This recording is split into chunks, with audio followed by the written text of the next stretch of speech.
Assalamualaikum warahmatullahi wabarakatuh. Perkenalkan, nama saya Yoga Tinograha dari kelas PJKR 1E NPM 2010 6310 70 169. Di sini saya akan menjelaskan tentang anatomi. Anatomi adalah ilmu yang mempelajari tentang struktur tubuh manusia.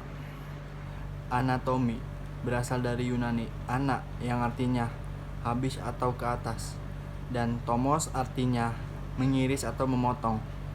Anatomi manusia tersusun dari molekul membentuk sel, jaringan, dan sistem organ.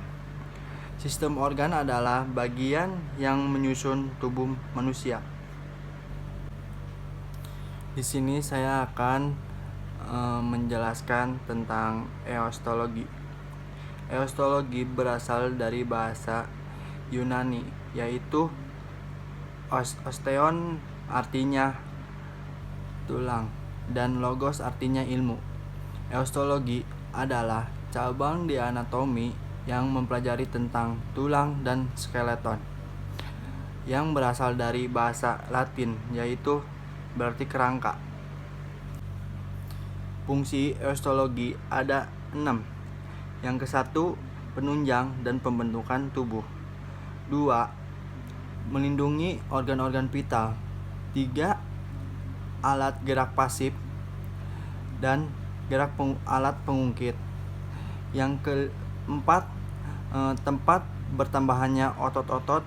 Yang kelima, tempat persendian zat kapur atau kalsium dan garam-garam. Yang keenam, tempat pembuatan sel-sel darah.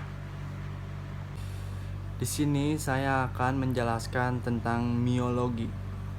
Miologi berasal dari kata mio. Mio artinya otot dan logi artinya ilmu. Pengetahuan miologi adalah ilmu pengetahuan yang membahas tentang otot. Fungsi-fungsi miologi ada 7. 1, melakukan gerakan tubuh. 2, menjaga tubuh agar tetap stabil. Yang ketiga, membangun postur tubuh. Yang keempat, membantu pernapasan. Yang kelima, memompa darah. Yang keenam, melindungi organ di tubuh. Yang ketujuh, mengatur suhu. Otot miologi dibagi 3. Yang ke-1, otot lurik, otot jantung, dan otot polos. Otot lurik adalah otot yang menempel di tulang atau disebut juga dengan otot kerangka karena tidak mempunyai garis-garis melintang. Otot jantung disebut dengan otot reflektoris. Kerjanya terpengaruh oleh refleks, berfungsi untuk memompa darah menuju jantung.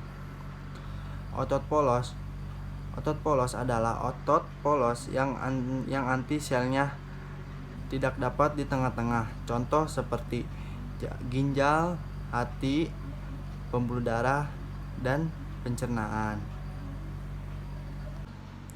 Respirasi pernapasan adalah suatu proses melalui dari pengambilan oksigen, pengeluaran karbon dioksida, hingga penggunaan energi di dalam tubuh.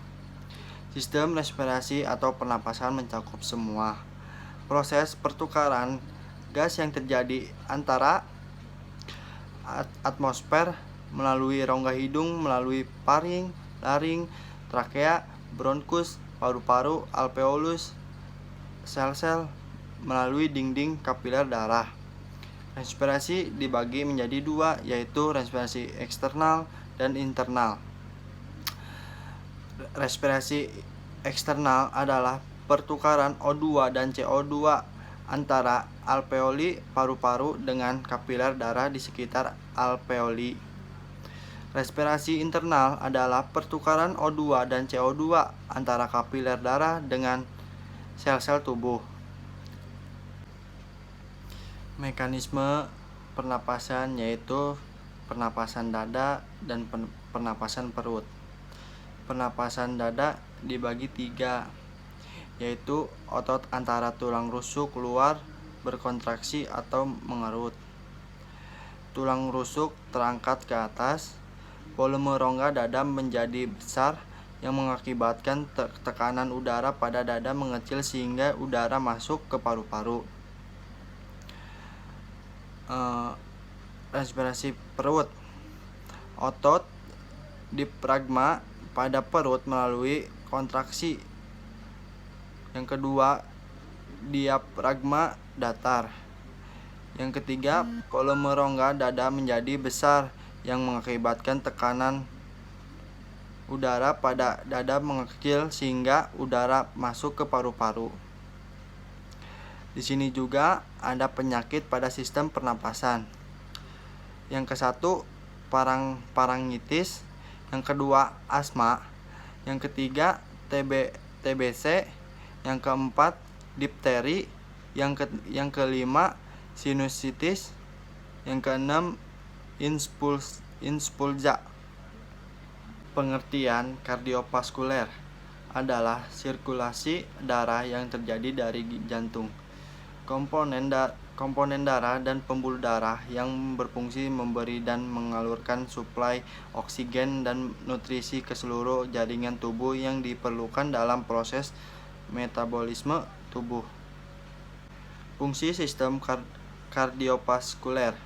Yang ke-1, sebagai alat transportasi, mengangkut bahan-bahan yang dibutuhkan sel seperti oksigen dan lain-lain. Yang kedua, sebagai pengatur. Yang ketiga, sebagai proteksi. Sistem kardiovaskuler